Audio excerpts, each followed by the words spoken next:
I found a list of rules for my new job.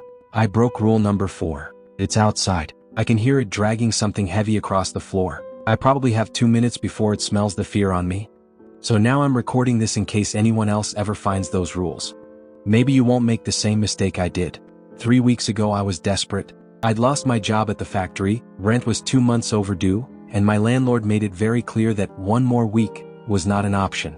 So I was scrolling through Craigslist at 3 a.m. looking for anything when I saw the ad. Night security guard needed. Private warehouse.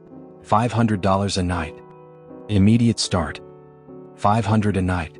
I didn't care if I had to guard nuclear waste, I clicked instantly. The owner met me the next evening. He never gave me his name. He was shaking slightly, wearing sunglasses even though it was night. He handed me a ring of heavy keys and pointed to a small booth at the center of the enormous warehouse. The job is simple, he said. Sit in the booth, watch the monitors, do a perimeter check every hour, but... He paused. Something in his expression shifted, like fear tightening his skin. There is a list of instructions on the desk. Follow them exactly. To the letter. If you value your life and your sanity, do not deviate. He didn't wait for me to respond. He practically sprinted back to his car and sped off. I assumed it was just an eccentric boss trying to scare the newbie.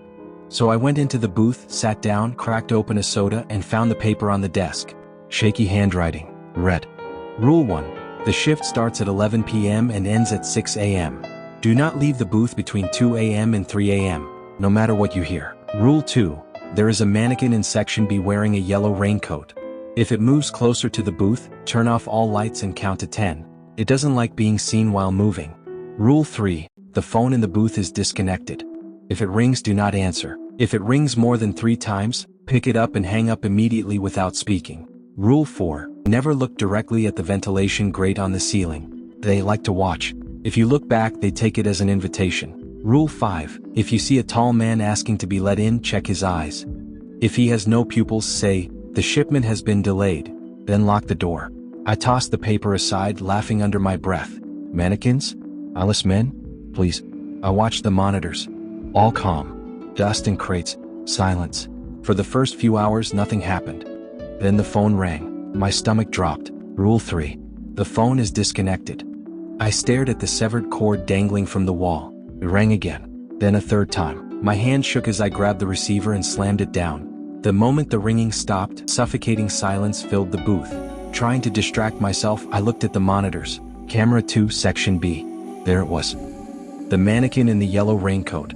Standing still, facing the corner. I blinked. It was gone. I flipped to camera 3 and nearly screamed. The mannequin was now standing just inches from the camera lens, its head tilted, staring directly into the monitor as if it knew exactly where I was watching from. Rule 2. I turned off the lights instantly. Darkness swallowed the booth. I started counting. 1, 2. Soft, plastic footsteps echoed outside. 3, 4, 5. A sharp tap hit the glass of the booth. 6, 7. A slow exhale brushed the booth wall.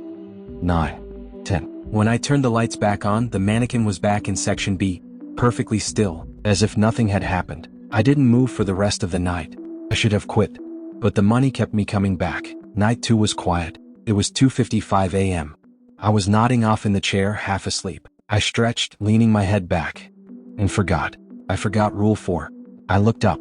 The ventilation grate on the ceiling was slightly bent open. Inside, 2 pale hands gripped the metal bars, and between them, a face. Upside down, gray skin, eyes too wide. A smile stretched far beyond what a human face should be able to do, torn at the corners. We made eye contact. The smile widened. Then it whispered, "You invited me." The grate tore open. A long, jointed arm unfolded from the darkness above, impossibly thin, moving like an insect. I stumbled backward, knocking over the chair. The booth lights flickered violently. I tried the door. It was locked. Rule 1. Do not leave the booth between 2 a.m. and 3 a.m. It was 2:58 a.m. 2 minutes until I was allowed to run. 2 minutes with this thing crawling out of the ceiling toward me. I made a decision. A stupid one.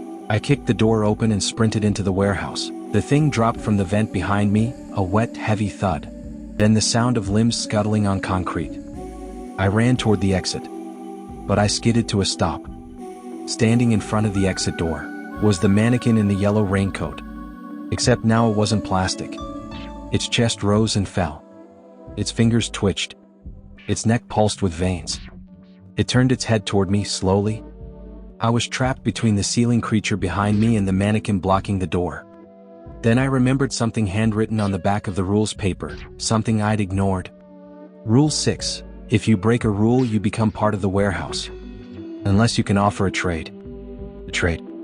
I searched my pockets. A photo of my daughter. The creature's breath was right behind me.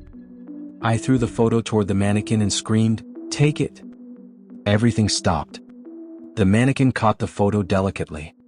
It stared at it for a long moment. Then nodded. The door clicked unlocked. I bolted outside and didn't stop running until I reached the main road. I quit, obviously. I moved cities. Found a normal job. Tried to forget everything. But yesterday I came home and found something on my kitchen table. The photo of my daughter. The same one I traded. But now, in the background behind her, stood the mannequin in the yellow raincoat. On the back someone had written a new rule. Rule 7. A trade is only temporary. We are coming to collect the debt. If you ever see a job listing for a night shift that pays too well, keep scrolling.